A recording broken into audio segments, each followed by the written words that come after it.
Group A says, I think you guys are nuts and ruining the country. The Group B is like, I think you guys are nuts and ruining the country. And it just seems like a complete disconnect. Mm-hmm. It's kind of like the closest I've ever seen to an alternative reality that's super close to home. Like it's so close to home that it's uncomfortable. I think the great writing and the excellent acting are what really brings the story home here. You know, it's a commentary. Maybe that's not the right way to say it. It is, but I think, like you said, it's a commentary on the human condition. Yes, and not on the current political landscape. That is what makes the film great. I mean, it does rhyme with the current political landscape, but it's being apolitical about it in the sense of like... Welcome to the show, folks. This week we're talking about the 2024, who knows, maybe it'll be a classic. Yeah, it's an Alex Garland movie, so we were super intrigued as we're huge Alex Garland fans, and that movie is Civil War, starring Kirsten Dunst, Wagner Moura, who I didn't know who that guy was. He is most famously, I guess, from Narcos.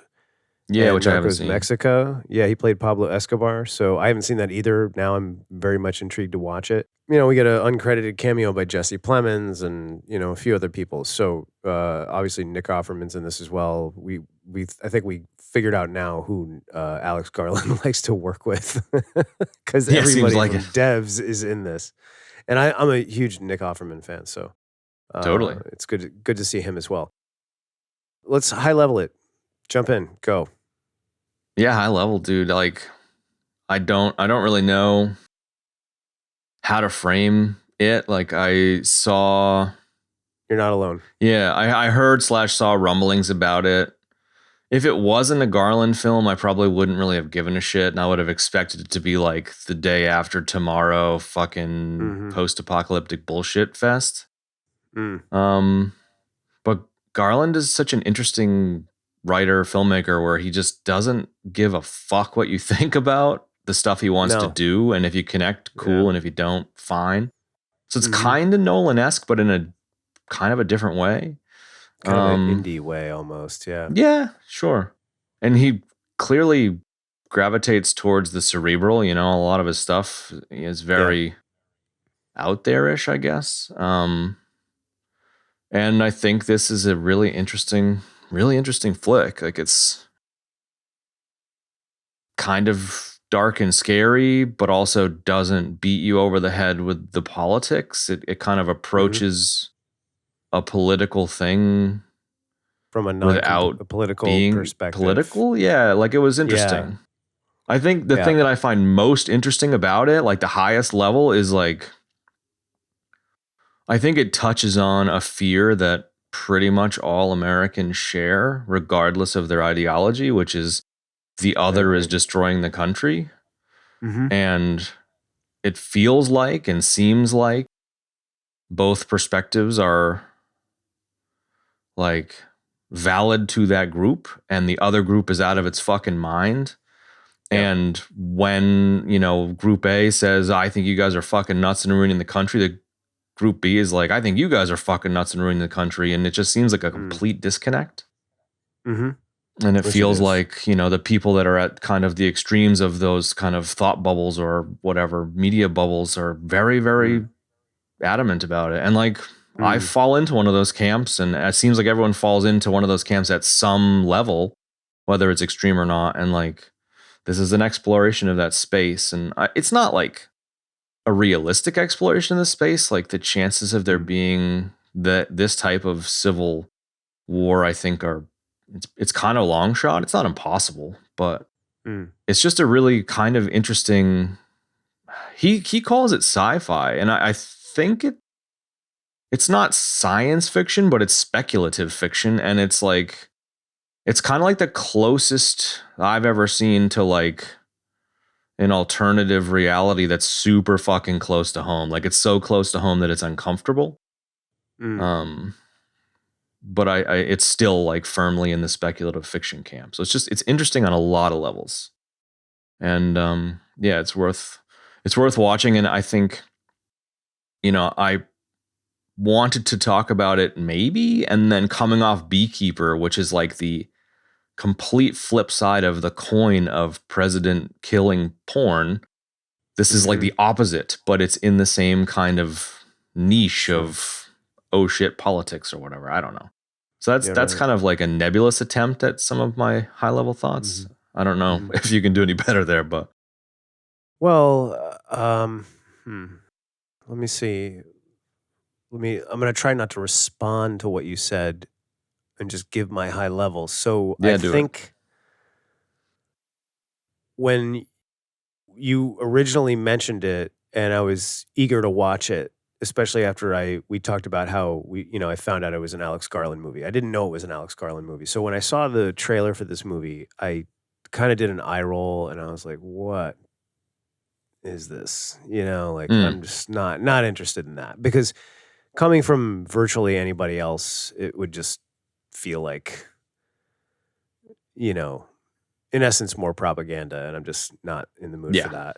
We get plenty of that that going around. just by the shovelful every day. You know what I mean? So when I found out it was an Alex Garland movie, I was like, oh, well, that's different because Alex Garland is very deep and he writes science fiction in a classic sense. I do think, to your comment, that this is a science fiction movie. It takes place in the future, so it's technically a dystopian future movie. Mm, And I'll just leave it at that. I mean, it definitely qualifies, even if it's 5 years in the future.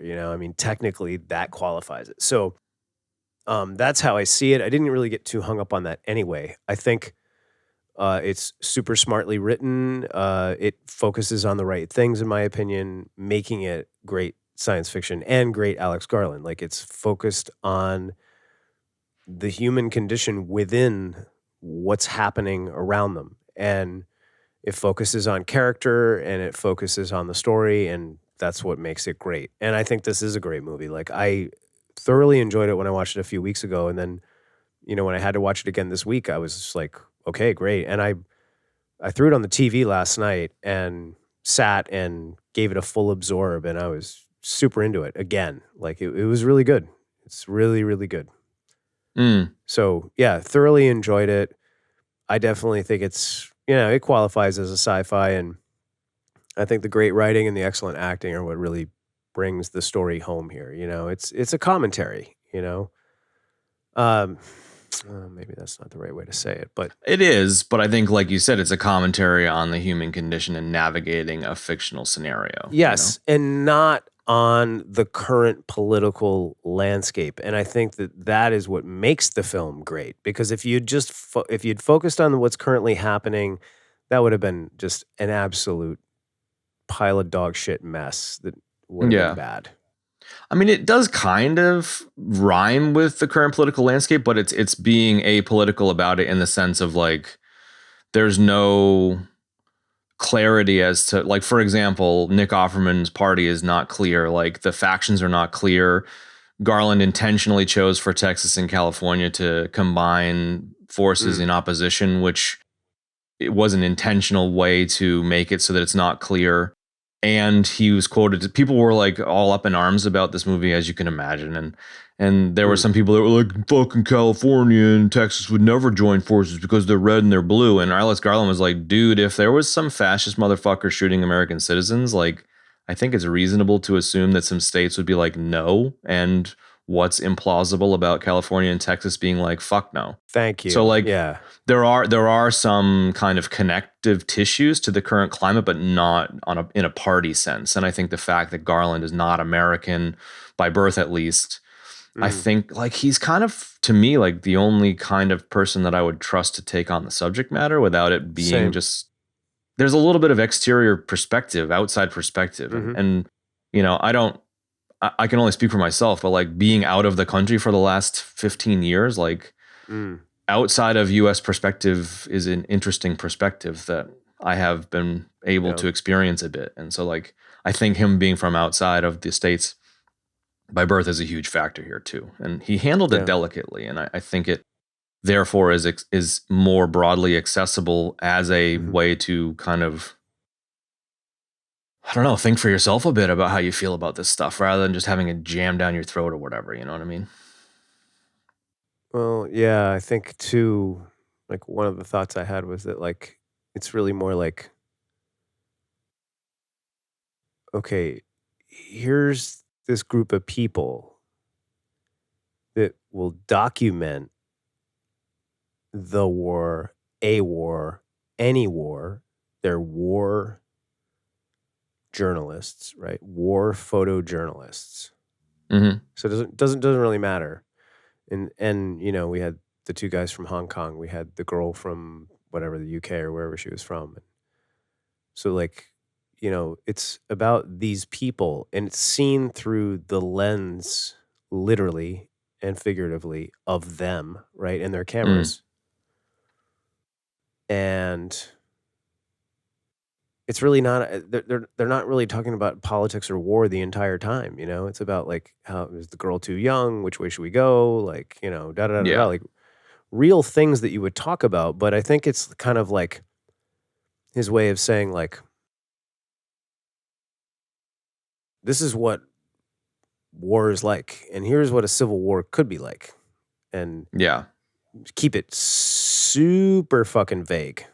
And then be Yeah. like, you know, people are talking about this, but maybe you ought to take a closer look at what this is would actually look like. I don't know. You know what I mean? Or it could be seen as like a call to, you know, take a step back, take a breath, like Yeah. everybody Call to clarity. everybody calm the fuck down for a second, man, and let's figure out what's really important here. You know what I mean?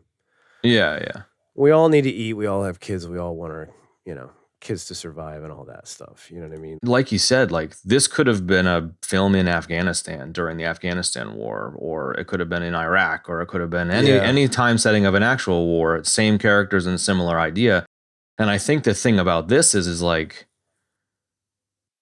because it is chosen to be close to home for Americans, it feels like he just wants us to pay attention in a different way. Mm-hmm. Where like it could be us. And when it's a fucking picture of a city that you know on fire, or you know, a fucking Walmart on fire with a helicopter crashed in it, like it changes what you think about it as an American, because all you ever see is fucking tanks on the side of a desert in Iraq, and you're like, yeah, that's suffering, but like I got to get to work. Sure. You know, like Gaza is a huge major issue at the moment, and I have sympathy for all parties suffering in it, but on a day-to-day basis, like it doesn't affect me. No. Which is, you know, a whole different topic of conversation that I don't think we need to dive into. But because this movie is framed in the States, it's confronting you in such a way where it's like, during these couple of hours, you're gonna fucking pay attention and you're gonna be uncomfortable. And like, how do you feel about that? And like, what is, right. what does that do for you, to you? What do you think? Like, and that part of it, I appreciate. And that part of it, I think, required a certain amount of external, you know, non-American perspective on it or whatever. And yes, and it's like I'm that grateful external for that. perspective is through, like you said, it's through the characters being disassociated from the war itself, because they're capturing it as opposed to 100%. I don't know, fully experiencing it. And that's the dichotomy, and that's where the PTSD comes from, and like whatever. So yeah, I think that lens of, that's such a dumb pun. it is, but it's true. It's true. That lens of the photojournalists, I think, is super key, because it's like they're going to be there no matter what. You know what I mean? And you could place them in any country for any war, and it would be virtually the same, because they're really not discussing anything that's going on, dude. You know what I mean? Like, only in a cursory manner, you know? Other It's than like, the adrenaline kind of rush for well, some of them, and the no, but neutral capture in another sense. that's what I mean, though, because it's like, you know, they talk about, you know, Stephen Hennessy talks about, or Sammy talks about, Henderson. oh, you think you're gonna get a Henderson, rather, you think you're gonna get a, oh, that's a death. Sure. It is. It just is. Sure. I should know that. I should know that by now. You know, you think you're gonna get an interview with the president, da da da da, you know, and then it's Joel talking about the adrenaline, you know, and you can see him getting so It's a whipped drug, up yeah. from it. Yeah, totally. When they Stop. Where is that spot? I wrote it down. Pennsylvania. When they're shooting up that, Uh, like, it's kind of like a school or hospital or something. yeah, and then they get out that big like 50 caliber and they mow down all the Yeah. soldiers once they Yeah. Yeah. capture them all. You know, it's like he's getting so excited, and you know, it's about this young girl who's kind of like Lee was, you know, when she started out, and her experience of diving into this head first as a young person, you know, and on and on and on, and we really don't get any talk about anything to the point where you really almost don't even know what's the sort of like The backdrop for details. the whole war. Yeah, exactly. It's like you've got And that was a the lot of gripes about that. I didn't really dive too deep into the neckbeardy bullshit, but there was so many, well, not so many. I came across a handful of, wow, this is great. And then I came across a handful of, this is the biggest pile of shit since piles of shit were invented. And the wow. like people that were complaining were just like, you don't even know the factions or what happened or this. And it's like, you're missing the point, Holmes. You know, Yeah, that is literally not the point. That is not the point at all. this is not Star Wars. This is not the fucking Clone Wars. This Mm-mm. is not deep lore gasms. This is people that are breaking under the strain and pressure of a horrible civilization that has fallen apart in this location. You know, like you're not gonna get a fucking prequel to this goddamn thing, dude. You know what I mean? Like, Western Federation it is. yeah, exactly, dude. Like it's just, I don't know. I don't know. Like, this is a bit of a cul-de-sac, but like in my gaming days, way back when I had no responsibility, I would play most genres of game. And then as time went on, I found I enjoyed first person shooters and I'd play mostly first person shooters. I Mm, just didn't have the time or make the time for other stuff. And sure. I think my movie appetites have similarly just kind of narrowed, not because my interests have narrowed, but because my time has narrowed. You know what I mean? And Definitely. so like, Same you here. know, I think Marvel filled that popcorn craving for a lot of people for a lot of time. And now many people are sick of that kind of popcorny bullshit, myself included. But Also like true. this movie scratches some itches for me. Like I'm a fan of, you know, this is a buzzword on people's bingo cards, but I'm a fan. There's one of our listeners that has a drinking game every time I say geopolitics. So here's to you, my friend. I'm a Nice. fan of geopolitics stuff. I'm a fan of, you know, political thrillers or espionage movies or war movies as like just like an area of cinema that I'm really into, or shows for that Mm, matter. Um, and I'm also like a fan of kind of dark lovery kind of stuff or thinking stuff, you know, thought pieces or artsy fartsy shit or quieter movies, you know, like slow movies like Lost in Translation that a lot of people don't like, for example. mm, And then I love mhm, sci-fi, you know, like so a lot of different stuff. And like this is like a tiny little scratch at some of those different itches, but it's still like at its mm, core, like holy shit, kind of fuck. I don't know what I think about this movie. mm, And mhm. so it doesn't surprise me that a lot of people are grumpy about it or whatever, but Yeah, I you're missing guess. the point if you're expecting lore in this, dude. Like I just don't That I I get. don't vibe with that at all. Right. No, there's no lore to be had. He doesn't want you to have any lore because it's not about the lore, dude. It's not about the situation. It's about the people. It's not exactly. It's not about mirroring what's happening on here or in some other country. It's about human beings, man, and it's a story. You know what I mean? And it's about these characters, and you know the characters are well written, and the dialogue's great, and it's interesting. You know, it was very Yeah. interesting. Both of my watches, that's for damn sure, dude. You know. You know, I mean, just on the characters, like one of the other kind of common gripes I saw was like people were like, I hate the characters, they're not relatable. And I also couldn't disagree more. Like I found them very real. Um, and yeah, there was a little bit of, I don't think it was ham fisted dialogue, but I saw one person in particular was like, when Kaylee Spaney was like, I've never Mm, been so scared and I've never felt so alive. They were like, that's so cheesy. And it's like, but it's how you would feel. Um, 100%. and like, you know, we've talked about this a little bit elsewhere. And to be clear, I don't know what I'm talking about in the combat scenario, but like I met a lot of people, literal war photojournalists and you know, in Haiti doing coverage there, and they were all like these people. And there were some really fucked up adrenaline junkie pricks, and there were some naive people that were getting their shit pushed in, and then there were like battle hardened motherfuckers. Like I live with a dude who went through, he was a, I don't remember if it was CNN guy or he was in the news, and he went through the earthquake. He was there for other reasons and went through the earthquake, and like they're bulldozing bodies around, and like the fucking country was falling apart, and the place was on fire, and the cops were fucking massacring people. You know, there was all kinds of crazy shit this dude went through, and he was really fucked up from it.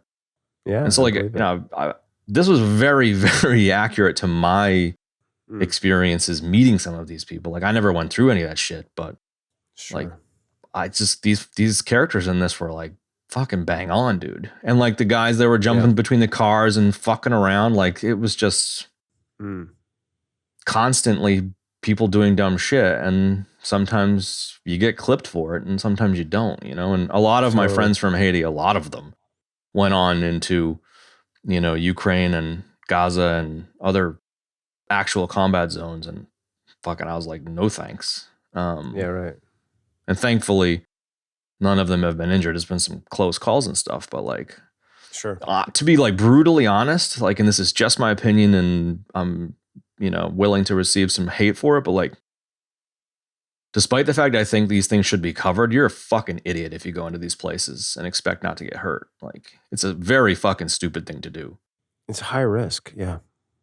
You know, I guess kudos for going, but like some of the hardest people I know, or people that have done the craziest shit, went to Gaza, for example, and like had to leave because of how fucked up it was. And so like, I feel like this really does put a lens, an accessible lens on how fucked up the nature of war is. And then making it in America means it's hitting you even more in the feels, and like, you're like, oh shit. And I feel like most people that watch this could probably take away some self-reflection, maybe at a minimum. I don't know. And it's like you said, it's through character study, I guess. Absolutely. I mean,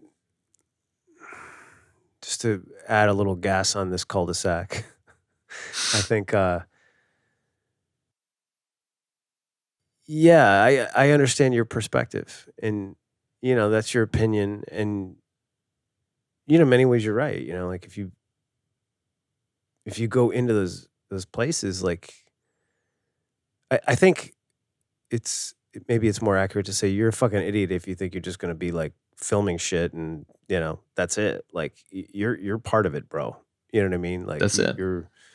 You are so part of it. So if you go in thinking it's going to be cool like that, you're not thinking, because or you're invincible. There's going to be right.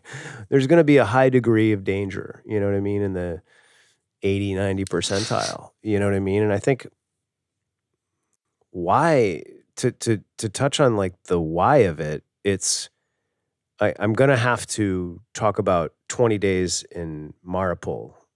Yeah, dude. I did not. Okay, so just so the listeners know, when Chad and I decided to do this movie, he messaged me and said, you know, I want you to check out this Frontline documentary. It's called 20 Days in Mariupol. Okay, and Mariupol is a port city in the Ukraine, and I did not get, but I think 40 minutes into it. Half of that was due to time. Half of that was due to time, and half of that was due to the fact that I couldn't stop crying. I couldn't stop watching it. It was fucking awful, man. 18-month-old baby getting brought into the hospital, dying. Yeah, it was heavy as fuck. This 16-year-old kid playing soccer gets his legs blown off and dies. Like, I mean, it's fucking awful, man. But the direct part of my comment is that the guy is doing it because the story needs to be told. People need to know. And so for that reason alone, these people do need to go into these situations. And for that reason alone, I applaud these people that are brave enough to go in and film these situations. I think that is a very laudable thing to do, man, because when you watch 20 Days at Mariupol, it's real. they're there, you're in the hospital, you're experiencing all of the things with the people because you're literally there, and it's very, very difficult to watch. And I would encourage anybody to watch something like that. Like, At least try. well, at least try, but like, especially after, this ties into, what you were saying before about how, I'm reading some of the comments on the internet and this and that, and people are like dogging the movie, and it's like this and it's like that, and it's just like, dude, you don't, as usual, it's like you don't know what you're talking about. That's So it. go watch this documentary, and then you'll have like a 5% inkling of what is trying to be conveyed here, maybe. You know what I mean? So just be quiet. Like, I don't know. Just to be clear about my own experiences, like, I have no idea what I'm talking about in the war scenario. And Sure. like, I was fortunate / I guess, I don't know, unfortunate or whatever the fuck with the Haiti situation where like I was as close to these types of scenarios as I am ever willing to get. And Sure. just because I whatever, say what you will, like I'm not willing to risk my life, especially now that I have a family in those types of scenarios. But I had some exposure to it, and it's interesting. Maybe just like I had some exposure to people like this, and I think there were a few moments where like, there was some huge rioting going on during a presidential election, and like I remember I was lying next to, my then girlfriend, now wife, in bed at like 2:00 in the morning, where there were like people like marching down the streets, like shooting guns and like fucking shit up. And it was just like, I've never been more scared in my life. And like, that was the closest I ever came to anything serious. And that was fucking light years away from a combat scenario. 100%, And like, man. even just that tiny little taste was like, fucking Jesus, man, and like just the intensity of combat scenario, like the 20 days in Mariupol, like, to your point, like it should be attempted just to see how far things can fall and how fucking much you don't want that to happen, like, and it gives you sympathy and empathy and like kudos to those that go and document. But like, it's interesting how cheap life is and how fragile civilization is and how much we are disconnected from that fragility a lot of times. And I think this is an attempt to like show us the fragility, and hopefully we can all, to your point, take a step back and chill the fuck out. And focus on the good stuff and focus on, I don't know, whatever it might be, simplicity, connection, whatever it is. Totally. So yeah, 100%. I mean, we're orbiting high level, and maybe it's worth kind of getting into the actual threads of the film, because it's an interesting let's do that. Journey. Starting with the bomb scene. I almost feel like you have to go through this chronologically. Yeah. We don't have to be in like super detail, but I think the like one thing, if we can pause the bomb scene, like one thing I saw, there was a really interesting interview with the editor on an editing podcast, and he was saying that the film was meant to start with kind of flashback stuff. Like it was meant to actually start with the flashback of the dude with the tire who gets lit on fire in whatever combat zone that was. Yeah, that was really messed up.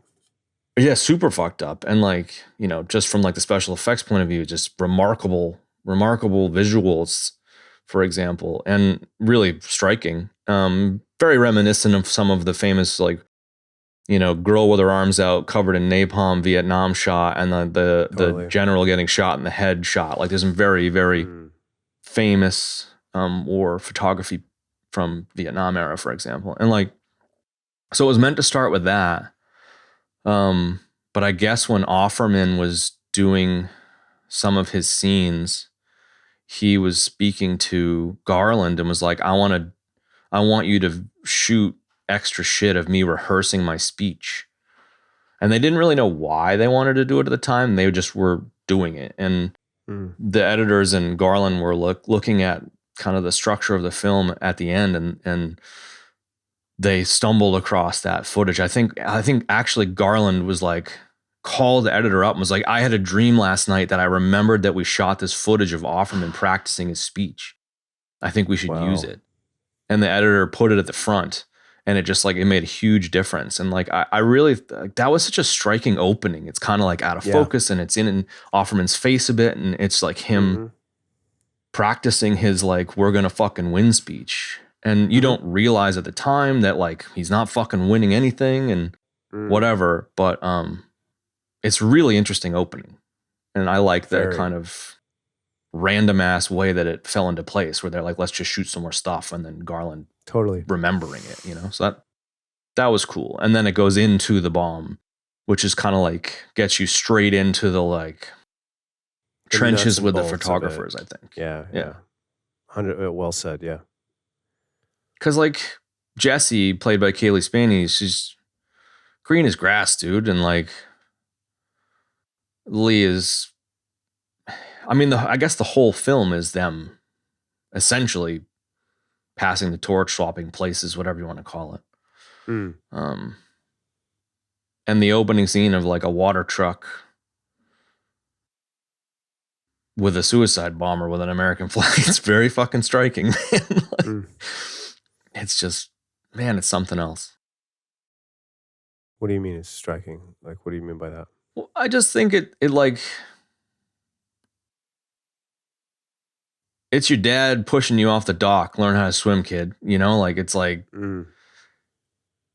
we've all seen news footage of a water truck in fucking Afghanistan or whatever. And then it's just like, you know, a bunch of people just being like, where's my fucking water? And it's like, wherever it is, Chicago, I guess.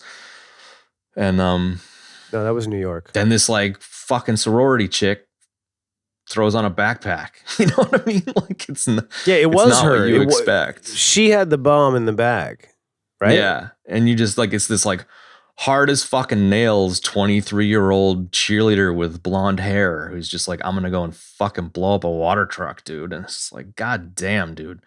It just cuts through so much disassociation so quickly. Agree. And then immediately gets like Lee to see what's happening and pull Jessie out of the way and save her life for the first time. You know, like, there's just a lot of little things that happen in that sequence. 100%. And I think it's, you know, the quality of the filming, the quality of the scene structure, all that stuff really make it that impactful. You know, it's just like your dad pushing you off the dock. 100%. You just like, you're jumping in with 2 feet, and once you're in, man. You know, like, that is it. And we're off. Yeah, it's an oh shit. Running. That bomb goes off, and it's just like, oh shit. Yeah. It's a major shit. And you know, Jessie gets clipped with that billy club, and the only reason Lee and Jessie are alive is because Lee grabs her and pulls her over to the car. You know, like, the movie would have been over in the first minute. So it's the little things that change whether you live or die in these random moments. Yeah, if she hadn't gotten clipped by the billy club, they wouldn't be alive, because she would. Yeah, they would have been in the massive people. Gone over and be like, oh, this is a little girl's trying to do what I used to do, blah blah blah, whatever. Yeah. So yeah, you're right, 100%. Yeah, it's pretty. And in a way, brutal. You wouldn't. I think that's the first real. Like, this is a rewatch kind of thought, but like, the fact that Lee gives a shit about Jessie getting clipped means that she's not so far gone in the hard as nails camp. Agree.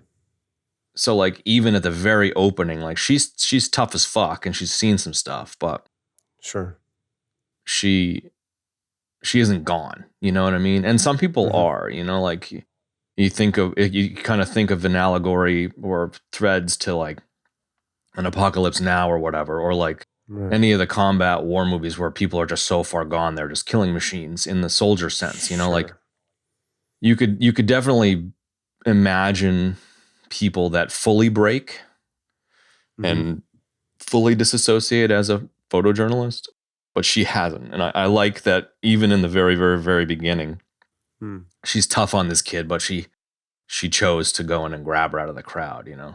Sure. Because she's not the only one getting smacked in the fucking head, you know? She pulled her out because she, I guess, connected with her in some sense. Well, you have to keep your humanity in a situation like that because, or you have to fight to keep your humanity. You want to. And keep in, yeah, because you want to for a lot of reasons, right? And you want to keep injecting your humanity in there because if you don't, you can't do your job, man. You know what I mean? Like you can't Yeah. do the job, pick the right shots, keep your eyeballs open on the right things to report them. You know what I mean? Like that's really, really important, man. You know? But there are no guarantees that you can keep your humanity, I guess, is what I'm. No, there's no, thinking. 100%. There is no guarantee that you can do it. But in the context of the movie, and we know that they do, like, you know, Yeah. it is important. And I think the humanity that is, again, that common thread that just, you know, keeps coming up. The characters, the humanity, the characters, the humanity. Like that's what makes this movie good. You know? Yeah. I think too, like, what I really liked about that opening scene was just, again, the way it was shot. And like, he did a really interesting thing throughout the movie with sound. So silence was used to great effect in a few spots. Absolute silence. And songs. He chose to put songs in a way that you would see, you know, we've seen it in a lot of other movies, but it was it kind of reminded me a lot of the way they did it in Umbrella Academy, especially season 2, which I think is kind of the best. Yeah, remind me. It's been a long time. season. How so? Just how prominent the songs were and how they really kind of pumped up the volume on that, dropped out a lot of the other sounds or completely dropped the sounds out, you know, and it was kind of like you were really kind of feeling they were using, you know, the message of the song, the lyrics of the song to kind of show the feeling of the characters or the situation, man. And I think it worked to great effect. I mean, to good effect in that show, but to greater effect in this movie. And yeah. And none of it was in the movie either, which I appreciated. Like none of it was like playing on a radio. It was all over the top. Yes, exactly. Exactly. Yeah. And we know we've also seen that in like a zillion other movies, you know what I mean? Yeah, lots. But I feel like he tweaked it and used it a little bit differently. Like he made it like really front and center, you know, and I really liked that a lot. Yeah. And it really hammered and it really punched, you know, it really slapped, as Ben likes to say. And I think like well, a lot of people say that, but Benny says it a lot. So I think like it was good. And so getting back to that opening scene with the bomb, like that really hit. Like bomb goes off and then it's like, bam, they just drop the sound completely. And it's like total silence. And then every time, another thing that was very cool was like every time one of them would snap a photo, we would see that still in black and white. Yep. And it was like, just made it even more impactful, man. There was a little nug in there that you might have seen where most of the stills were their actual photos. Oh, is that right? Shots. Yeah, so like they took actual footage. Photos. Yeah. Well, I just, you know, like I think it's cool that totally. I mean, some of them I think were frozen frames from the footage, but there was a lot of photos that the actual cast members took, which I like. I think that was interesting. Yeah, no, I like that a lot too. It's very cool. And the sounds were different too, you know, like she had a Sony A7 Digi and then the kid had a film camera, so the shutter sounds were completely different, which I liked. Like there's a lot of paying attention to the sound. Yeah. Wow. Check you out. Nice. Well done. Yeah. The one thing that you said about the sound, which like I kind of would take it from 2 categories to 3, is like there was music, to your point, there was silence, and then there was no music at all and natural Foley and sounds. Like a lot of the gun battles was no music, but it wasn't necessarily silent. But there was, balls to the wall, and it didn't have the emotional music background bullshit that a lot of movies do. And I guess they played around with some emotional music in like the Washington, D.C. gun battle at the end out in the city, and it was just like cheese dick, and they're like, nah, this is stupid. So like I think they made some great decisions on the sound here, man. And sound design and the lack of inclusion of music was just like fucking A+, like one of the best I've ever seen. It's also about, like, as we've touched on in many other films we've discussed, it's what you're choosing to use, when you're choosing to use Yeah. it, or if at all, you know? And I think you're right, like, at that end bit in Washington, DC, just having the sounds of the natural sounds of the guns, you know? Like, I read one of the nuggets that said that, they used full blanks in this, not Yeah, that's halves, wild. not quarters, and that really makes a louder noise, the same sound as an actual gun would make, you know? And it makes a difference, it's impactful, man, you know? Like, that last scene as they push up towards the White House is like, It's fucking bananas. it's Like fucking it's the intense. closest it gets to maybe a actiony sequence, but like I think it's forgivable considering the subject matter and like the fact that it's the kind of Mm. stronghold, so to speak. Mhm. But Yeah. yeah, man, it's No. wild. Yeah. I feel like that Really wild. school/hospital scene that you were talking about before, Mm. jumping ahead a little bit, is what reminded me of 20 Days in Mariupol and kind of made me think of that kind of connection. Because like in a way, this is it's not trying to be like 20 Days in Mariupol, but it's a very Wait, similar kind of approach. what are you talking about? Are you talking about when they go to West Virginia and they're in the stadium? No, I'm talking about when they what you said before about when they had I don't know if it was a 50 cal in the back of the truck where they shoot up all the soldiers they captured. Yeah, They're like shooting up that. the execution. Yeah, Yeah, so in that PA. scene was like I don't know if it was like a hospital facility or a school facility or a university or something Mhm. where there's there's multiple levels and Kirsten Dunst is up on the staircase and then that like De La Soul song I think comes on. Yes. But there's like they're just like the dude in the Hawaiian shirt and they're like shooting around the corner and that's kind of where Kaylee Spaney kind of finds her feet and gets into the thick of it a little bit. Yeah, yeah. Um, but yeah, we skipped past the gas station, for example. That might be worth, and then Mhm. like maybe just like to breeze through. Like I think you're right. A play by play makes sense here, where it's like you get your bomb and then you end up in the hotel, like which I really appreciated the kind of. There's always an expat hotel where everyone goes and talks shit and gets drunk and fucks Sure. and talks about the adrenaline and schemes and like there's one in every like it's just the way it is. Yeah, Mm. expats are gonna expat. Um, and she weasels her way into the car, and and so does Steven Henderson, which I liked. It's kind of that's where the gang is formed in the hotel, Mm. Mhm. Yeah, yeah, yeah. It was interesting. and they're kind of like it's a little bit meta, but the four characters are kind of like four different commonly encountered types of people in these scenarios. You've got the like hardened old dude who's um still trying but is kind of on the way out, Mhm.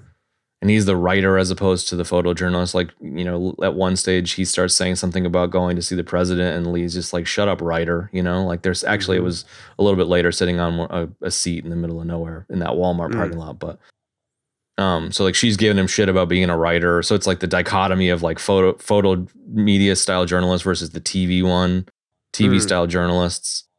And she's hardened, but like hasn't gotten, off the rails. And Joel is huge adrenaline junkie. Like he doesn't have a Mm. fucking camera at all. He's just kind of like the fixer. And then you got the new Sure. kid, like it's just kind of, it's really, I like that it's kind of like four different people on different stages of the journey or slightly different journeys. And different stages of life as well, yeah, sure. Yeah, because like Joel would be the translator in any other country. He'd be the fixer translator dude who's, 100%, yes. but in this case, doesn't need to be the translator. Mm-mm. And I think Steven Henderson's a really interesting addition, where he's just the cautious old bear, like he's just like, you're doing what? You're going to fucking Washington, You're Mm. fucking crazy. And then many a time throughout, you know, like the Christmas sniper scene, he's just like, what the fuck are you doing? And she's like, and Kaylee Sweeney's like, I'm going to go out. And he's like, just keep your fucking head down. And she's like, yeah, no shit. But it's just like, dude, the guy knows what he's talking about. Totally. Or when that crazy ass scene later on with Kirsten Dunst's husband is like the fucking highlight of the movie. But like, he's just like, nah, I got a bad feeling about this guy. You know, like he's fucking switched on, man. Right. I don't know. Just the 4 characters are just too good. All of them are just fucking great. No, they are, man. I haven't really seen. I got to be honest. The last thing I saw Kirsten Dunst do was season 2 of Fargo. Yeah, dude, I haven't seen that yet. I've heard great things. I just haven't made the time. The show or the season? I watched like 4 episodes of the first season just because I didn't have time. It was when I was working like 80 hours a week. So I just haven't. You got to watch. Yeah. Start with the first one. Yeah. Watch that. I love the movie, obviously. But keep going. It's like the same style and it's same locales, but like the stories are different, but they're excellent. So, yeah. You know, the only one I haven't watched is, I think there's a 5th one out now, but like I stopped after the 3rd. Which was the Ewan McGregor one, which was really good, man. And because he plays his twin brother in it, it's crazy. But at any rate, it's it was her and Jesse Plemons. I think that's where they met because they're married. Is it? Okay. He is just, after this, like, I want to watch every fucking thing that guy's in. I've seen him in a couple things, but I just don't really know of him. He stole this fucking movie, dude. He is the absolute best part of this fucking movie. He kind of does stole that. In 5 minutes, dude. Kind of does that in Breaking Bad too. He's in Breaking Bad and he just comes in there and crushes it. It's great. That was so unbelievable scene here. Yeah, big fan. But yeah, similarly, like for Dunst, it was like Eternal Sunshine, maybe for me. Obviously, all the Spider-Man shit, but like in terms of like newer shit. I tried Melancholia. I just couldn't get into that. Lars von Trier's got his fucking thumb up his bum. But I'm interested as hell in Fargo. Fargo is especially if it's the 2 of them. Yeah, it's up there. It's so good, man. It's so worth watching. Yeah, he was in Breaking Bad, Power of the Dog, Killers of the Flower Moon. God, dude, this dude's in everything, man. Because he's good, dude. He's just, you know, people know, you know. He's quality. And so yeah, that little scene it hits like a hammer, dude. It's hard. Those freaking weird red glasses, dude. Just like, wow. Yeah, it's weird. It's super, super weird. It's good though. So anyway, I haven't seen anything with her in it since Fargo, which was literally 10 years ago. They did that season, I think. I've always been a fan of her. I mean, she's amazing. 24 years ago. Ever since Interview with the Vampire, dude. She's awesome.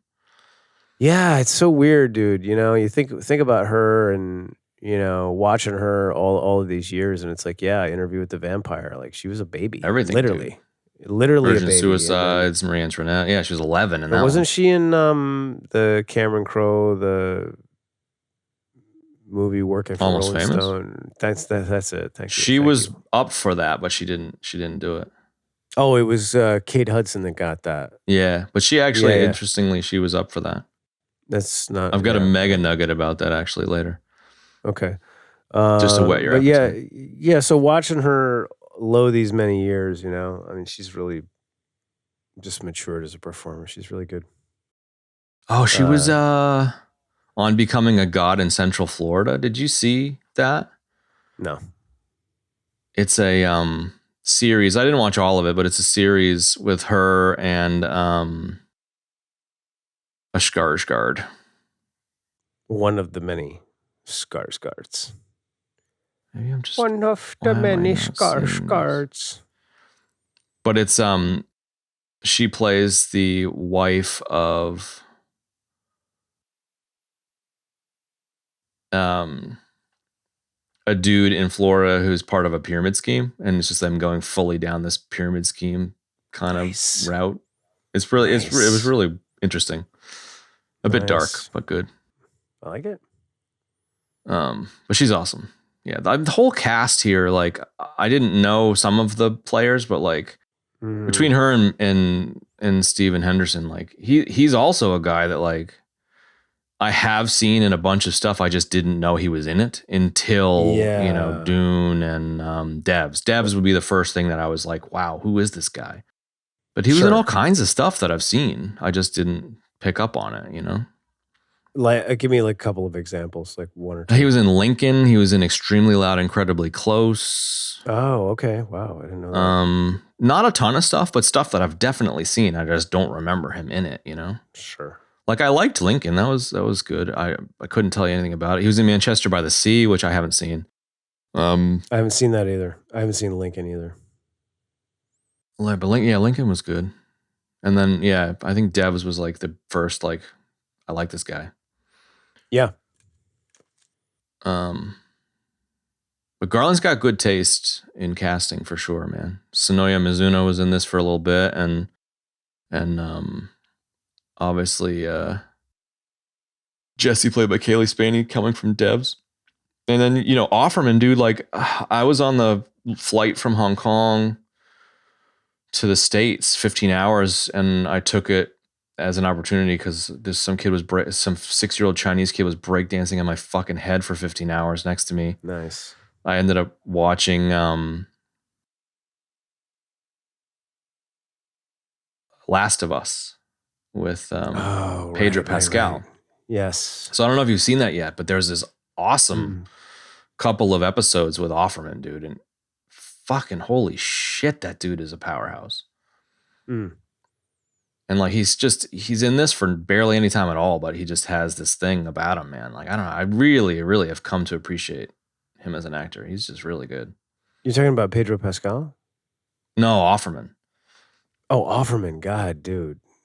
Yeah, he's in a couple episodes of Last of Us. Last of Us. Got it. Yeah, Offerman is he's a really interesting Such cat. an interesting I think, dude. Yeah, he gained fame from Parks and Rec. Well, no, Parks and Recreation, right? And his character there, and I never watched that. That kind of took off. I've just seen clips of it because people would talk about it, and I finally just started watching clips of Ron Swanson, right? That's the character's name. And then he's also married to Megan Mullally, who's a theater actor and a sitcom actor. She was I think on Will and Grace was like her big thing. And Nick Offerman's also like, he's very much like his character on Parks and Rec. Like he's really into woodworking and he's really good at it and he really knows what he's talking about. And, so he's always talking about that in interviews and things like that. And then the other thing he did that I really liked was Founder, right? Which was about how McDonald's was created essentially. That was a great movie. It was, and he played one of the McDonald brothers, and he was great in that. That's right. His character essentially invented the entire thing, like the whole Speedy system and like the fries and like the whole thing. And he was super anal and very, very scientific and mathematical about the whole thing. But anyway, he was fantastic in Founder. I really, really liked it a lot. And I just like him in just about pretty much anything he does. I'll watch him. He's that good. Yeah, no doubt. And there was some weird reality show that he did that was kind of like carpentering, making shit that the missus got into. Right. That like, he just seems like a really interesting dude. He's very interesting dude. You got to check out. Is it worth watching the entire season of Last of Us? Yeah, probably. But like, man, the episode he's in is just fucking so good. I think. Is that on Max? What is that on? I don't know. It's on something different over here, but you should check it out. It's an interesting zombie-ish thing, but it's got Pascal and it's got that like badass kid from Game of Thrones, like the young girl who's in charge and just fucks shit up, and she ends up like getting killed by like a fucking 20-foot troll at the end of the show or whatever. She's awesome. It's on Max. No, I don't know who that kid is. Wait, hold on.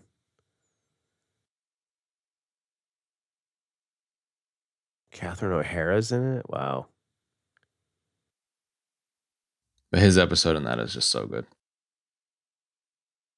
Anna Torv. Is that who it is? Sure. I don't know how far down the rabbit hole we got here, but Scandinavian. No, we're very far afield. It's fine though. Okay, so well, we were sort of going through each kind of section, all the characters and stuff, and then the sections. bookmark of the movie. One thing I thought was kind of interesting was it's actually kind of in the beginning when they pull into the gas station, and the guy's like 300 will get Bella you. Ramsey is the kid, by the way. Sorry to take us there. No, yeah, okay. 300 get you a sandwich. Get you a sandwich, and then she goes Canadian, and he's like, oh, yeah. Like I was like, wow, that's so weird. I love that though. It perfectly encapsulates how far things have fallen. When Canadian dollars are worth like a zillion million more than. Well, it makes total sense. Like in Haiti, we talked in American dollars, Totally. Like it was the most fucking brain breaking thing ever. But like when you ask for how much something costs, they would say $1, but it wouldn't be $1 American dollar. It would be $1 Haitian dollar, but $1 Haitian dollar wasn't $1 Haitian dollar was 5 goud.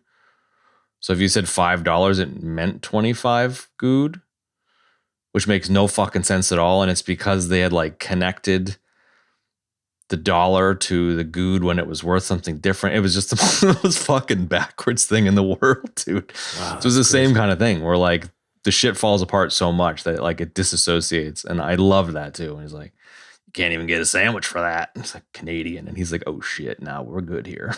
Yeah, right. Maybe the reason why the Haitian economy hasn't done well is because they need to come up with better names for their currency. Because goud is really just, I don't know. Kind of weird. Yeah. Haitian goud, man. I still have some. Give me some goud. Give me some goud, dude. So yeah, that I really liked. That was a great little scene, man. With the two looter prisoners in the car wash, and Spaney being a fucking idiot about it. She's like, I see some shit. I'm gonna go check it out. It's like, girl, goddamn, dude. She gets her ass saved again. She's just so naive, and it's nothing to do with anything other than she's just green. It could be, like. To state the obvious, she could have been a dude, no different. Yeah. Like I've met plenty of fucking green ass people. But the thing about what I like about Garland, like, and this is like a Garland thing, like that scene is like immediately your mind goes to, okay, this guy's falling down there. He's probably going to try to rape her. Like, you know what I mean? Sure. But it's like he keeps it purposely vague, and then they get down there and the guy's really kind of boasting more about the looters and the fact that they went to high school with them. Like, I went to high school with this guy and I don't know what to do. What do you think we should do? Why don't you flip a coin? Why don't you decide? And it totally turns into something different. It's a power trip. That's what I really like about him though, is that you go, you're going in with like your mind goes to an obvious sort of place. And then he's like, she takes you somewhere else. It's cool. Yeah. And it's Lee. It's Kirsten Dunst who knows what to do. It's like, This dude's on a power trip. I'm going to make him feel powerful. He can pose with his fucking gun for my camera, like completely diffuses the ego bullshit. Any supposed situation. Yes. 100%. Because the kind of sexual violence piece is a different form of that power trip. And, obviously didn't need to go there, but it could have gone there in another scenario. And Lee knows how to handle it. It's like, oh, can I take your picture? And he's like, oh, fuck yeah. Yeah. Let me just, where do you want me to go? Yeah. And even just them pulling up to the gas station, just like pulls up, sits there. Should we do this? And they're like, should take any opportunity. They know it's going to be potentially shady. They get in there and like, there's a lot. Again, it's teaching you a lot as a viewer of like how precarious everything is. Yeah. Yeah, 100%. And even like slightly earlier when they drive out of town and they're on the freeway and, Jesse's going to look at her phone and some shit. And Steven Henderson's like, nah, you don't want to miss this. And there's like all the cars and the bombed out shit. And then they get to that's on the highway in the beginning. Yeah, exactly. And they get to the checkpoint and there's the 2 concrete barriers.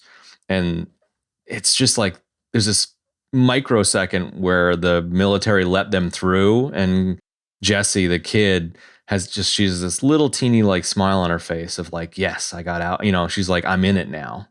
Yeah. It's just this little moment where like the fucking new guy is like, yeah. And then they go to the garage and she fucks up because she's the fucking new guy. You know, Yeah, it's like yeah, having a yeah. labor. It's having a laborer on your job site where it's like, Jesus fucking Christ, dude, you're all thumbs. Don't touch anything with shorter than a 6-foot handle. Go clean. You know, like she's just a fucking new guy. Yes, she is definitely the new guy, no doubt about it. And you know, doesn't know what she's getting into, so that's why she's Yeah. smiling. And she's just like, "Yeah, cool." And it's like, "Yeah, you don't know what you're getting into." Yeah, not so cool. Well, she's like, Mm, oh shit, I'm gonna go, and she sees. I think her reaction to those two looters being hung up, like mm, she wants to go and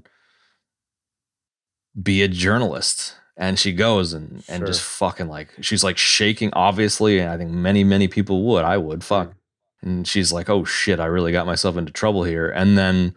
You know, Lee takes the photos and they get back in the car. She's like, I didn't even think to take a picture. You know, like there's this, I don't know, like for all the griping about the characters being boring and the script sucking and all this other bullshit that I don't agree with, like you get taught a lot as a viewer in these first 10 minutes. You know, it really brings Definitely. you into the universe. I agree.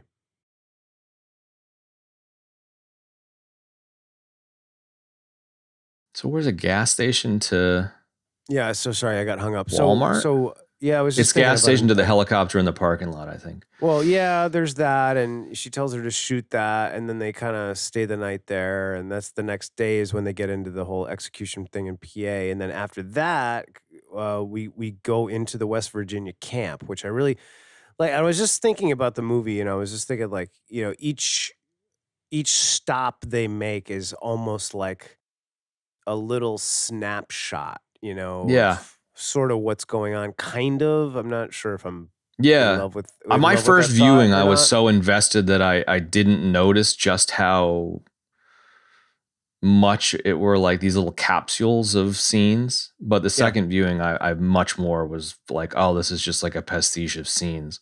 Yeah, and I think Um, like, you know, so the West Virginia scene, it's like you get, you know, very kind of rural America and it's like, you know, the people, you know, sort of band together and they've got, you know, spot and it's like there's food and there's this and you can sleep here and it's, you know, like it's very human, very um is this the town where they're trying on the clothes and stuff, or the no, stadium? no, no, no, no, no, no. The stadium. That's Stadium, yeah, The yeah. stadium is in West Virginia. So it's like, you know, there's just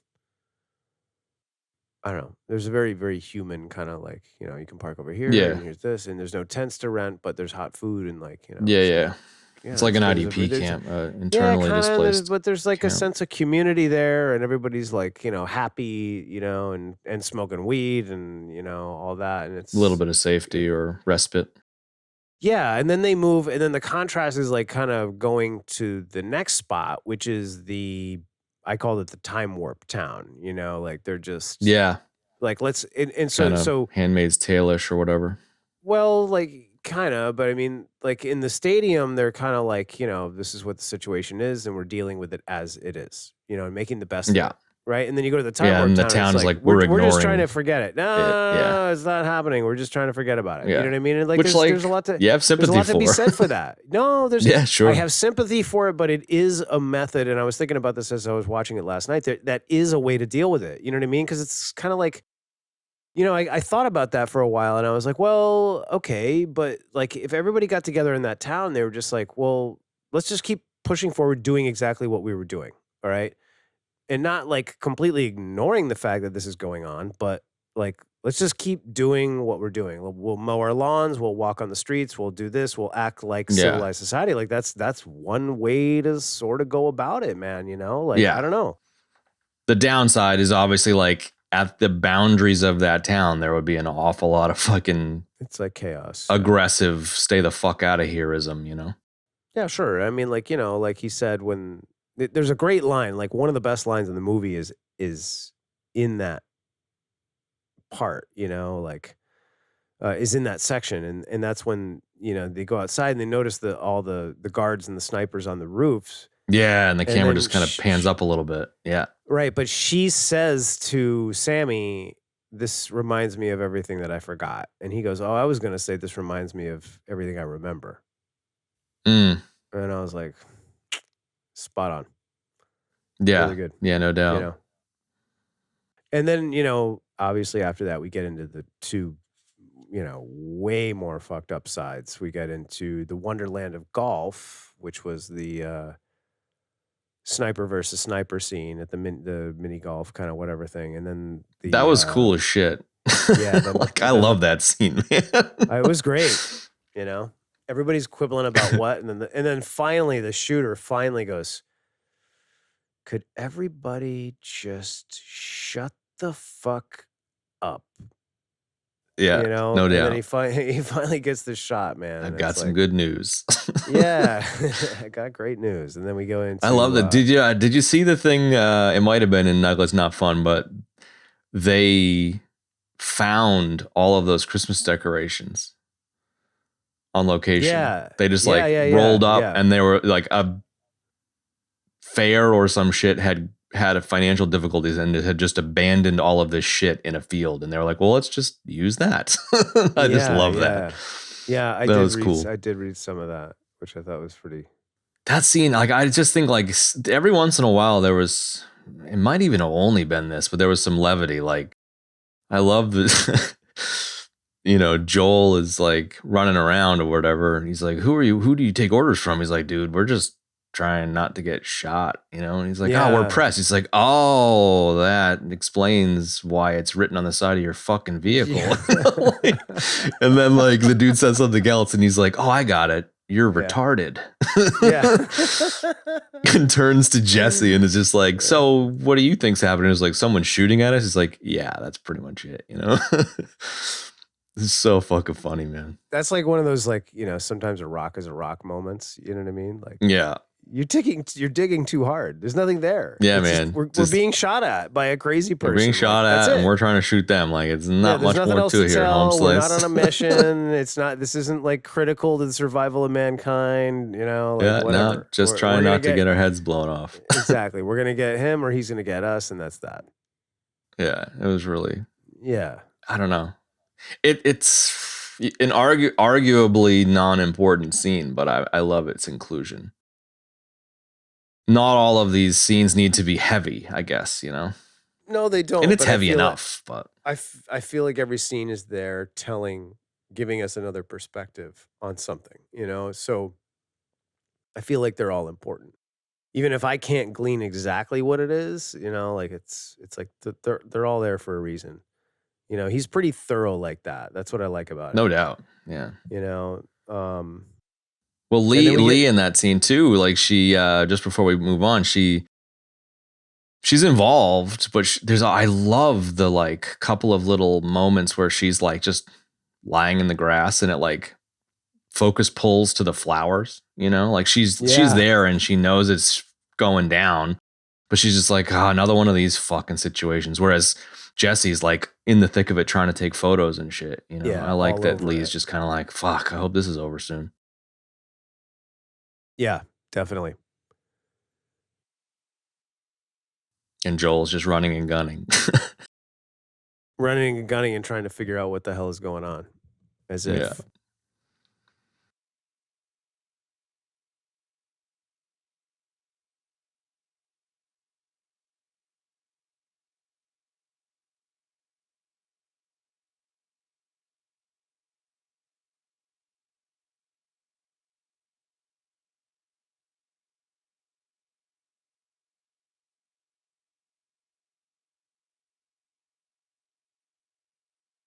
So after that, we get the Plemons scene. Well, it's like the getting chased with the Hong Kong dudes jump between the cars. Yeah, Tony. So you get that little bit of like, what the fuck is this? And then they're like, oh, hey, we're idiots. Ha ha ha. And we actually saw Tony in the beginning in New York, right? Yeah. I didn't realize it until I watched it. I didn't realize that either. Yeah. Yeah. And then, they switch cars and, he's just like, oh, he drives like a maniac, whatever. And then you guys are fucking crazy. Da da da da.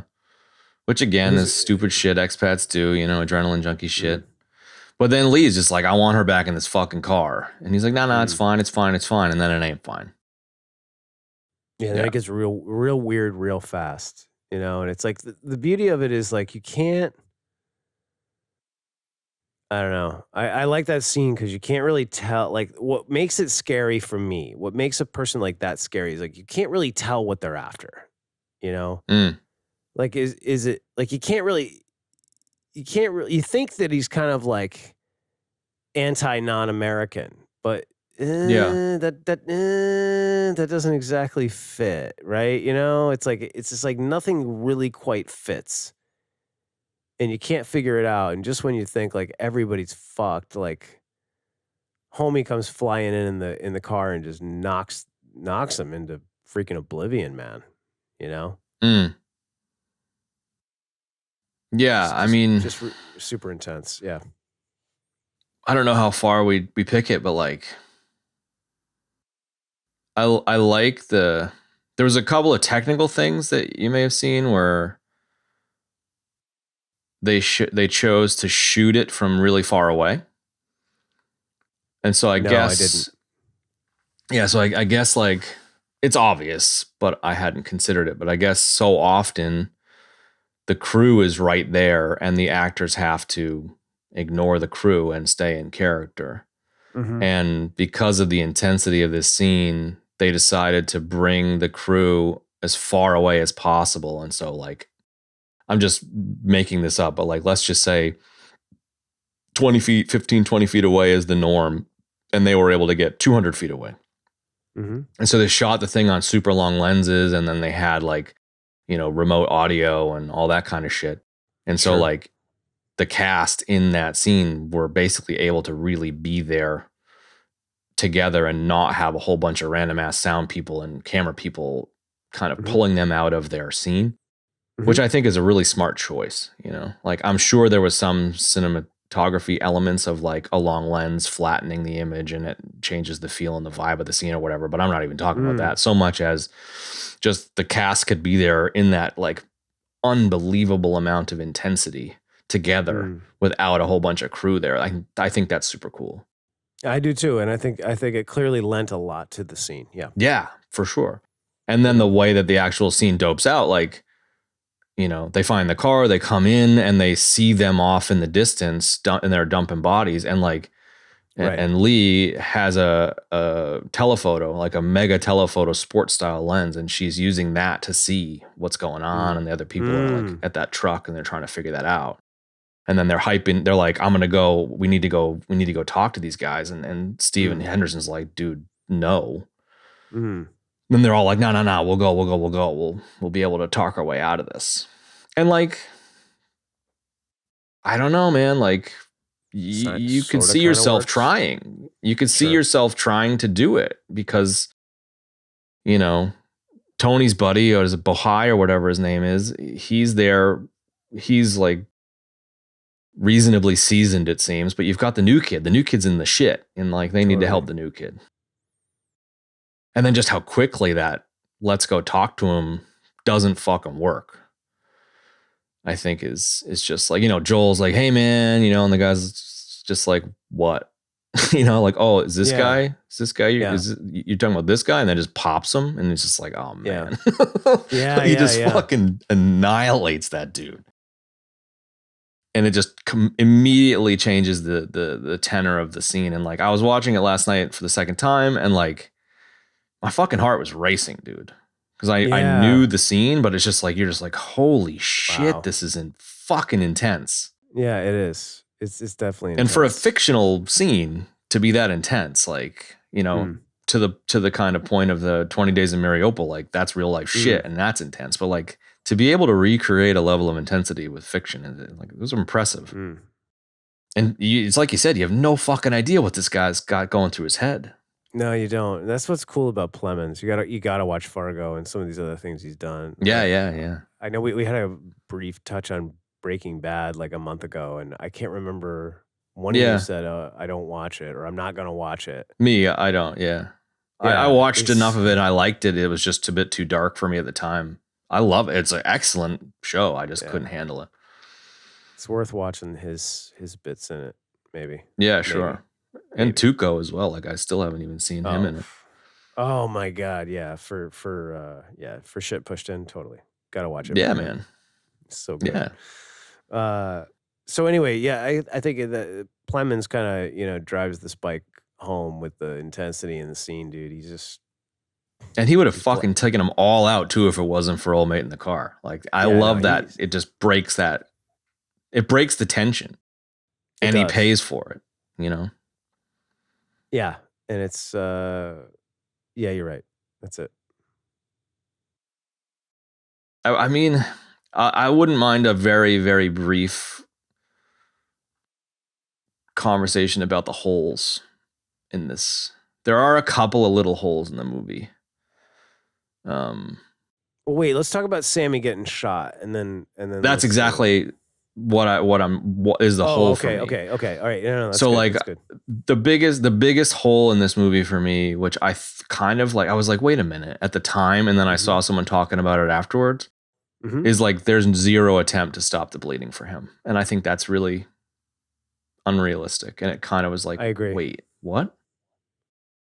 It's especially a quibble. Like it doesn't really matter, but no, it does though, because I found that weird too. It doesn't. It's like kind of like with people like you've known somebody for that long, okay, and you're traveling, through this sort of wasteland with him. Like, why would you make zero attempt to stop the bleeding? It just doesn't make. It's a 3-second thing where it's like Jesse stop the bleeding, and she jumps over and pushes. That like literally, that's all it would have taken.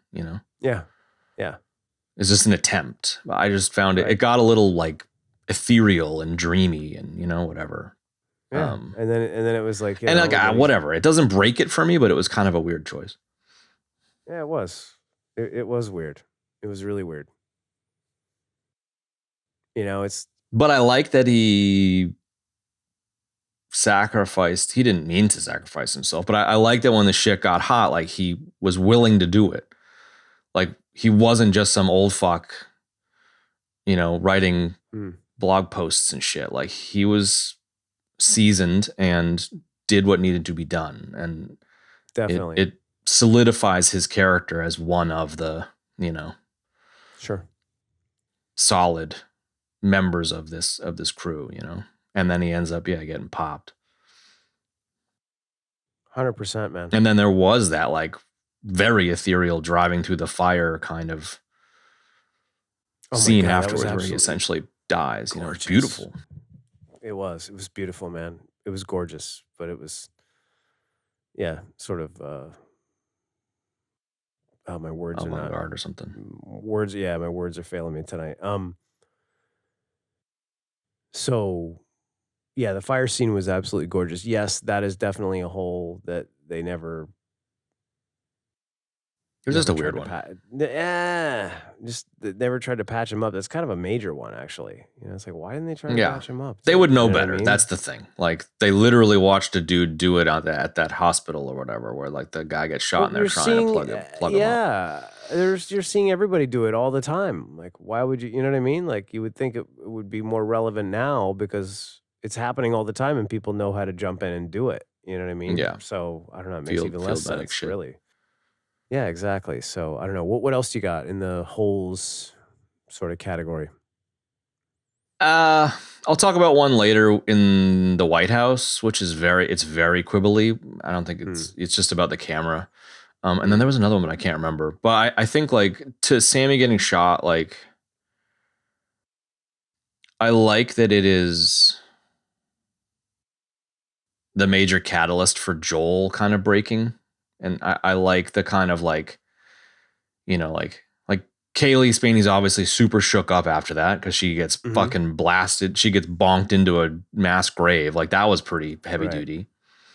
And then Steven Henderson gets shot and he dies. And like Joel, the adrenaline junkie, has his moment, especially when they get to Soyuna Mizuno and the kind of frontline camp and he's just like screaming, but you can't hear him scream. And that's like another bit where the music's playing loud and like the way and like these APCs and whatever are rolling behind him. Like that was a really cool visualization of Joel breaking that I liked. Yeah, it was. And that also was a catalyst for him, screaming in Soyuna Mizuno's face about like, they're going in and they're going to fuck them up and we're not even going to get to talk to the president. Steven, and Sammy died for nothing and what the fuck? And it's just like, all right, dude, chill out. Like, I know you're breaking here. And then he gets hammered or whatever, so there's a lot there too. Mm.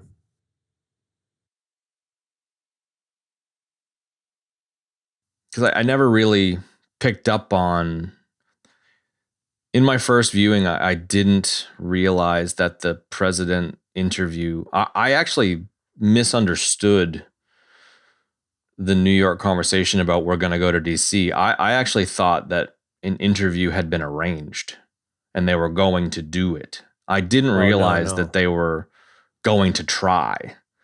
Yeah, no. I knew that. Yeah, so I totally kind of misunderstood that the first time. And so through that lens of misunderstanding, like Joel being like, we're not even going to get our interview now, is like, oh, like, but my schedule. It's like, no. They're just trying to race the fucking military to Washington. Right. So it kind of changed it a little bit for me. Okay. Yeah, no, that makes sense. Definitely.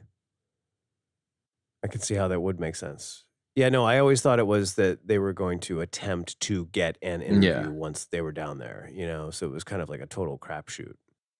Yeah, which like it does change the dynamic a bit, or the understanding, the viewing. Definitely. A bit, well, as a sort of a geography nerd that I am, I was always like, I was very interested in the route they took. I was like, okay, you're going. Yeah, it was an interesting route, very circular. New York to DC is a 5-hour drive, right? It's a straight shot down 95, but it's like not the way they went, dude. They went like all the way out Pennsylvania and then down and then back into Virginia, because Charlottesville is kind of, a little bit south of there, south of DC. Yeah, and it makes sense that the direct route wouldn't be logistically feasible because it would be a supply line thing and stuff.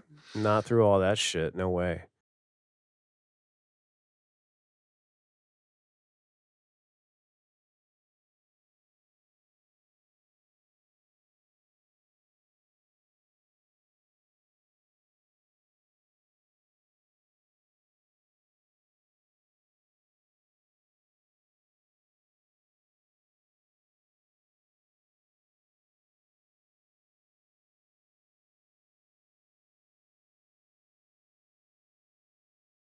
All right, keep going.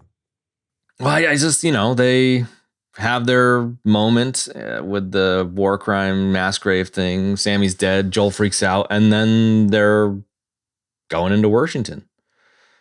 So, like, there's lots of gunships and fucking traditionally action crazy town shit on the way up to the White House. And the surreal nature of getting to the White House was also interesting.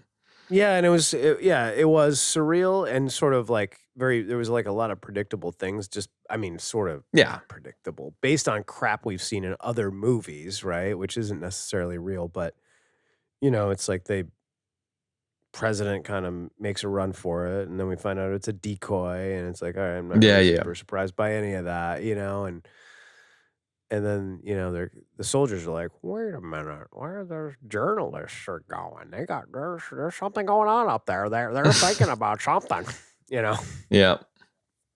So, and then when they get in there, go ahead. The speed with which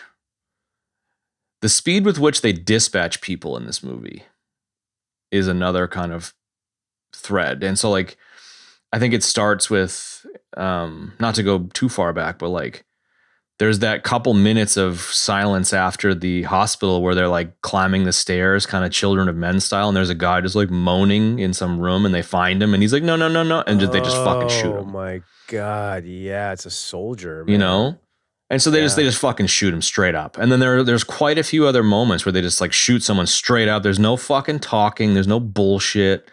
And the same thing happens with the decoy in Washington, where it's like, the couple of armored Cadillacs come out, and then, the presidential limo comes out, and like a dude, like a Secret Service dude jumps out of a Cadillac and just fucking bam.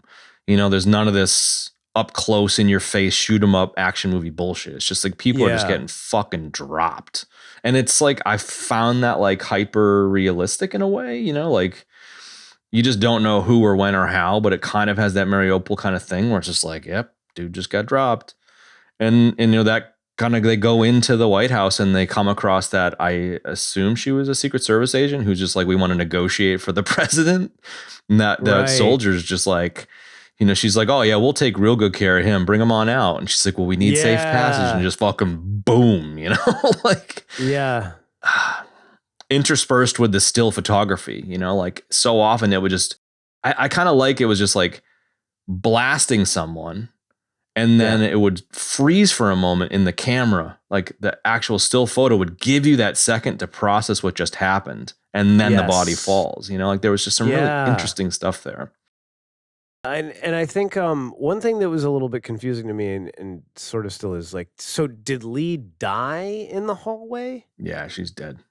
That's what I thought. But it's still, again, and this maybe falls into the kind of holes category, is that like you see her falling and everything looks like, okay, yeah, she's gotten shot, she pushed her out of the way. Like that's immediately where my brain went the first time. But then as I Yeah. watched it the second time, I was like, wait a second, you don't really see any kind of impact.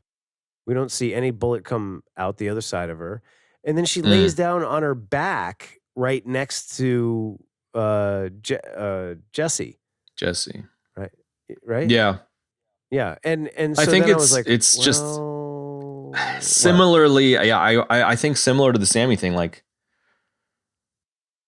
you could argue it's not important, but it is important, you know? And yet it is not to the story moving forward, so they don't focus a whole lot It's on it. ultimately the passing of the torch. That is the moment, Yes. No, I get that. And you said that which is, earlier. you know, beats you on the head. Like, obviously, I'm not telling you anything fucking new, but like, it's the passing of the torch. I mean, it's interesting that she saves Jesse's life again. Like, I mean, Right. that's one hard ass way to get the mantle. You know, like Jesse is now the person taking the legendary photo with a moment later in the Oval. But like, the only reason that she's there is because Lee took one. You know, like that's gonna weigh on her for the rest of her fucking life, man. You know, like that's some Totally, heavy because shit. that was her hero, man, too, you And know? she fucking shoots her multiple times coming down, which isn't really possible with the camera that she had. But yeah, like Because you're a camera it's pretty historian fucking on the heavy duty side, stuff. right? Yeah, Well, it's totally. I used to have a camera like that, and like it's an old school wind click. I Like she's know. not taking 6 fucking shots, you I know. know. Hey, dude, I'm Um, old school too. I you're old understand school that. too, yeah. I mean, I think like just to gripe out a little bit, like there is no Griping fucking out world. with movie There and is no chat. world where you're getting any usable photographs, even with 3200 ISO manual film in that White House. There was not enough light. Yeah, Like yeah, Lee's camera, no problem whatsoever. sure. Jesse would go and get her fucking film developed, and all of her pictures, including the one of the president being shot in the fucking chest, would just been black. Yeah, right, There's no photos. There's no photos in that fucking camera. I right. mean, maybe the oval was lit enough, but like those hallways, dude, there is no chance. And that's like the like photo nerd gripe of Kev, if there ever was a gripe of Jesus Kev. But Christ, that is a that was a I used to photo shoot nerd that gripe, shit, and dude. there is no photos in that camera. Yeah, that was hardcore, dude. That was a hardcore gripe. That's my stupid nerdy photo gripe. But that hallway sequence is interesting, man. Like Mm. I don't know, even just the American versus American stuff, you know, because so often it's like Americans clearing rooms in English and the opponents don't speak English, so they don't hear the tactical stuff that's going on. And like Yeah, in this case, they're like blasting into fucking the West Wing, and they're like taking out these fucking dudes in suits. They're taking out these, you know, it's really fucking surreal, man. Really it fucking is. surreal. Yeah, it was. And I thought that the White House was empty when they got in there. Both times. I was like, "Oh, it's empty." It's like, "Nope, Mm. it's not empty and it's not over yet," you know. So yeah, I mean, and then it just culminates in the Oval, and you have that kind of Osama bin Laden-y trophy moment. Mm. And Joel being like, I need a quote, which is very Hollywood, which is fine. Kind It of, makes but sense from a Hollywood story. it makes sense from a lot of standpoints, but I like what he gives him, and I like his reaction to it. How he says, Yeah. please don't let them kill me. And he goes, that's perfect. Yeah. You know, meaning That'll that do like or something. it completely, Yeah. well, it completely sums up like who you are as a person and what you're all about. You know, you're sort of Yeah. spineless. There was a really interesting, I kind of skimmed it, but there was a really interesting YouTube video that we should link up where it was interviewing actual war photojournalists, and it was like, what do you guys think of this movie? And they all were like, it's really solid and they did a good job and it did a lot of good things. And then they had some quibbles, as you would.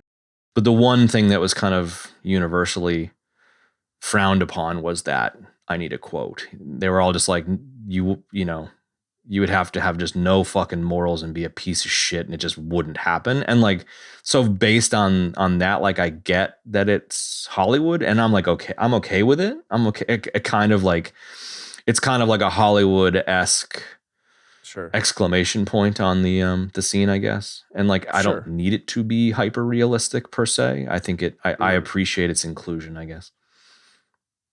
Yeah, no, I appreciate that as well. You know, and it's interesting to hear that sort of feedback from like people that actually do Actual this job. people, yeah. You know, yeah, actual people doing actual shit. And then you've got the end, man, where it's like it kind of like it freezes on, or it like holds on Jesse's face, and then it fades to white, and then that white is the dark room style exposing of a trophy shot with just a bunch of soldiers smiling over the body. Like, it was a really interesting way to close it out. Well, I didn't really stay for that, you know, the first time I watched it, you know, and as I watched that unfold, you know, I was like, oh, that's kind of cool. I like how the photo's kind of blown out, but like as you go, you see that it starts to clear up and come into focus and get sharper. Yeah, and they're all just like squatting and smiling, trophied over the dead president, which is wild. Yeah, exactly. So, I mean, you know, what do we do? Raw Deal was the last time we fully play-by-played, and I kind of like that this is the this is the next full play-by-play. Spiritual successor. Yeah. We haven't done a full play-by in a while. There was no cake throwing in this one, but it's close to Raw Deal. Yeah, it is close to Raw Deal in almost no way. Except that one. But I mean, in terms of like the traditional bits and bobs, man, I don't know. I feel like we covered it. You know, there's some little teeny tiny moments. Like I'll give you one bit, Andrew or Bob, which is this is me secretly signaling to Chad to skip bits and bobs. This is the hotel. You got to give me the hotel concierge being like, "Excuse me, ma'am, we sometimes have power outages, so I'm just letting you know." She's like, "I got to go 10 floors." She's like, "Yeah, but like it's your own risk." It's just, I love that. Yeah. So there's little bits in here, and it's shit like that. I love that there's those little moments, but broad strokes, man, like we covered it. The cast is really interesting. The subject matter is confronting, and that's it. Yeah. Nuggets. I got one nugget for you, dude.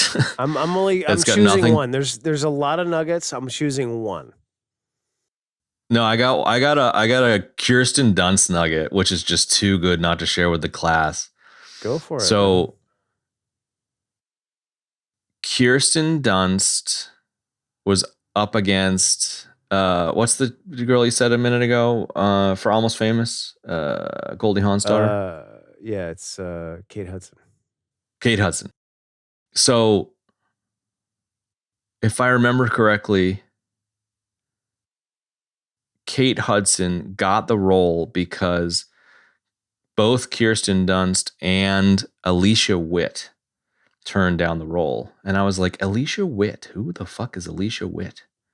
Do you know who Alicia Witt is? She is Alia of the Knife in Lynch's Dune. So she turned this down? This or Almost Famous? She turned down? not Almost Famous. So she was meant to be in Almost Famous, and then it was Kirsten Dunst versus Goldie Hawn's kid. I love that Alia from Dune would have been in that movie, and I think that's a great little stupid, nothing to do with this movie nugget. I love a nothing to do with this movie nugget, dude. That is a good one, dude. I like that a lot. Okay. I tend to focus on like actory shit with my nugs. Yeah, And weird shit. this sort of no different, but it's not a like, so Robert De Niro was almost cast as Kristen Dunst's character. Kristen Dunst, like that. Which I would have watched, yeah, friend. Thank you. Yeah, thankfully, right? So this one, I really like this. So the actors were they had to spend a ton of time in that car together. So the car was actually rigged with all these hidden cameras everywhere. And they had to kind of bond on their own, man. And they wanted it to be this sort of, organic kind of feel. And I think that's why they rigged up the camera with all these mics and cameras and rigged up the car with all these mics and cameras and things like that to kind of get, some real reaction, some real action from a lot of those actors. I dig that, man. It's such a a cool Garland thing. That's a cool filmmaker thing to do, and yeah, I like that a lot. He seems like he's really sensitive to creating an environment for the actors to thrive in. It very much rhymes with that shot with Plemons where they're 100 yards back. Yeah. If you can just like stay out of their fucking hair, they can get more done, and so having that car rigged up that way would have, that makes sense. Yeah, that's cool. Fuck, I had one.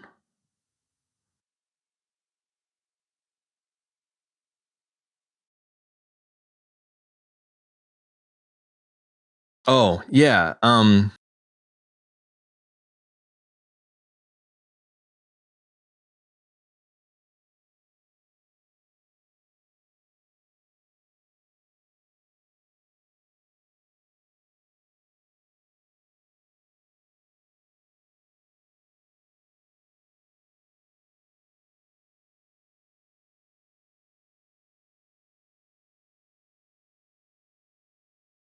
So there were a couple of interesting comments about that Plemons scene, the mass grave scene, where Joel Wagner Mora said that like after they shot that scene, it was so intense that he ended up just like weeping on the ground for half an hour just because of how fucking hardcore the scene was. And then, which is interesting. And then Plemons said he felt dirty in his soul after shooting that scene, which I thought was interesting. So I feel like they really connected with just how fucking hardcore that scene was. They managed to catch lightning in a bottle there.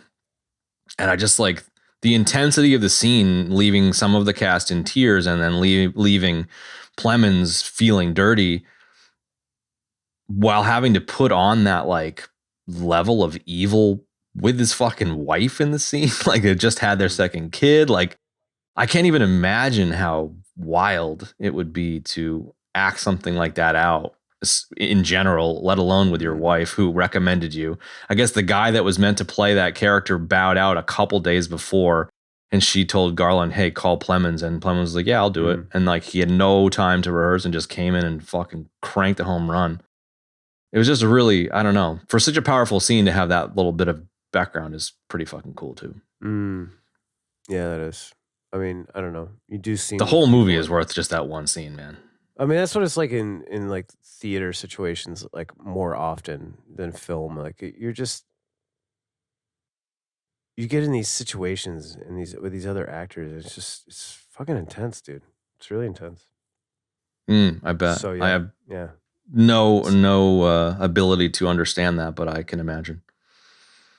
No, you can, because it's the same thing. Does it feel like magic or like what? Yeah, no, what is no. I mean, yeah, it feels or flow. I mean, if you're in the moment, like if you're really, really, truly in the moment, you're just you're doing your job and you're really dialing it in. And then afterward, yeah, it can feel like magic, but it's not unlike when you're really just engrossed with somebody in any moment, man. You know what I mean? Like when you were doing the work you were doing down in Haiti, you might have had an experience very similar. You know what I mean? Where it's just the world like shrinks, maybe. Kind of, yeah. It's like everything shuts out, and it's like you shut everything out. Everything shuts out. It's just really intense and hyper focused, and whatever. Yeah. I would think that more than a acting situation, I think would be even more intense. So we Maybe. probably had it, maybe not even thinking about it. Who knows? Mm. Anyway, But it was lightning in a bottle here, this scene, so that's worth sharing. definitely. I don't have any other nugs, but there's plenty of nugs. I mean, in terms of recommendations, like this is a heavy hitter, but I think it's very worth a watch. And I Definitely. would agree that it should be paired with 20 Days in Mariupol at Yeah, some I think. stage. Yeah, first and foremost, I'm gonna give you a death for skipping the death section. Ah, Sorry, bro. that's fair enough. It's very fair. You had one for Death. So Henderson, yeah, right? so Chad just skipped the death section, and I had a Stephen Bad Henderson, form. Hennessy death, and that's all we have for deaths. So continue your There's enough deaths in the movie. exactly. Continue your recommendation. I just recommend it. I think like if you're willing, watch it. I would watch this movie before watching Mariupol, and I'd maybe watch Beekeeper before watching this just to kind of get you in the zone in a fun way. I don't even know, but it was interesting that there was some connectivity there. Beekeeper might be your movie to watch coming down from this. That's true. Yeah, that's true. But yeah, this one is just yeah, it's a head spinner, man, and it's a heavy lift, but it's worth a watch. Yeah, I mean, it's not Requiem for a Dream. It's not a movie that I never want to see again, but I definitely don't, think this is going to be like a thing I watch all the time or anything. But I'll revisit it. No, I mean, other than it being like an Alex Garland film with excellent performances and great story and all that, like that would be a reason I might watch it. But I think everybody should see this. If you're into science fiction, go see this. Is it far science fiction? No, it takes place a few years No. from now, maybe 5 or 8 years, but it's relevant, and that classifies it as a dystopian future movie. And so for all the naysayers about that, that's all I got to say to that. And it's good. It's character driven. That's it. Talks about the humanity. Like that's what science fiction does best. Let's talk about humanity and its experiences, man. So, yeah, highly recommend. Go see it and watch Mariupol too. Yeah. Yeah, and then on like the themes, like it's like 80% character experience driven and 20% kind of the meta politics stuff. And I think like the key takeaway for me from the political side of things is just how like afraid of each other the two camps are and how unnecessary it is and how it makes it impossible to connect on any real level. And it taps into that propaganda shit you were talking about. And so like it was not eye-opening for me because I'm already paying close attention to how I feel about honestly the country falling apart regardless of cause. Sure. And it makes me really fucking sad, man. Like I really hope that we can figure a way out around all the bullshit and figure a way out to ignore the external forces, that are trying to fucking feed bullshit down our throats and just like connect on a human level. And I like that the humanity is the focus here because it helps to showcase how we can connect even in a fucked up scenario. So I don't know. It's a very introspective feeling you are left with watching this, but the vehicle is worth it was worth it. And I'm glad he made the movie. I'm glad that the team made this movie. And evidently he's not making any more movies. He's going to stop making movies and start only writing movies. So it's an interesting kind of send off. Yeah, I read focus on writing for a while, but whatever. Who knows what that means? Yeah. I mean, I'm not sure if it is his last, but like, I mean, it did, considering how fucking crazy the movie is, it did well. You know, like It did, yeah. made money as opposed to some of his other ones. Like Annihilation, I think bombed from memory, but yeah, Yeah. he's an interesting movie. He's an interesting filmmaker. I Yeah, haven't I seen know. Men yet. I'd like to check that out, but Annihilation didn't really get me. All right, what are we doing next week?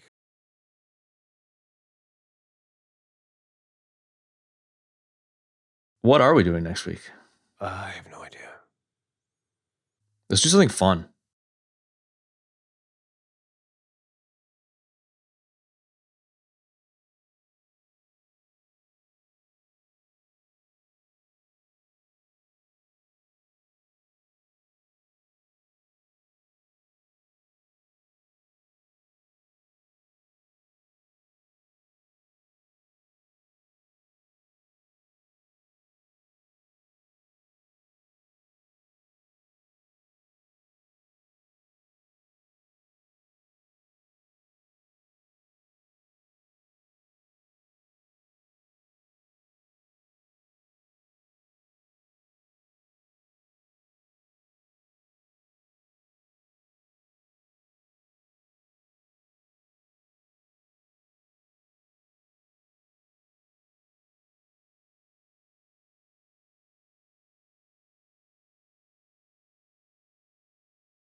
Slave 2, what are we doing next week?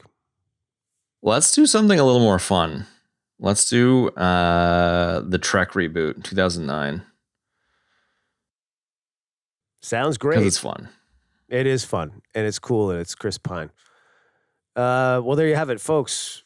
Thank you for joining us for this sort of intense discussion of war with Civil War and the excellent 20 Days in Maripol. I hope I'm pronouncing that properly. And stay and tune in with us next week. We're gonna do, as Chad said, some lighter fare. We're gonna do the 2009 reboot of Star Trek with Chris Pine and Quinto and the gang. So check us out for that. And I think that's it. We're going to go now. We're gonna go cry. Bye. And that's going to wrap up this week's episode, folks. If you'd like to check out the show notes for this episode, you can do so in your podcast app of choice or at our website, ebd.fm/episodes/266. And we'd like to, as we always do, often do, we'd like to say thank you to everybody that's supported us these many years through various different methods. And if you're a newcomer and you would like to support us, you can do so in a number of great ways. You can support us on Patreon directly. You can write us a review, and you can also tell people to check out the show. All of those things are very, very helpful. So please feel free to do any one of those. We love you for it. Also, if you want to join us online on social media, Instagram is the place we lurk. So check us out on Instagram. That's it. Thanks for joining us for Civil War. We'll see you next week for the 2009 reboot of Star Trek. So long for now, folks. Two for Torpedo, three for Wolverine to round out the trio. In this episode, everybody dies. Beady, beady, beady. Stop into it.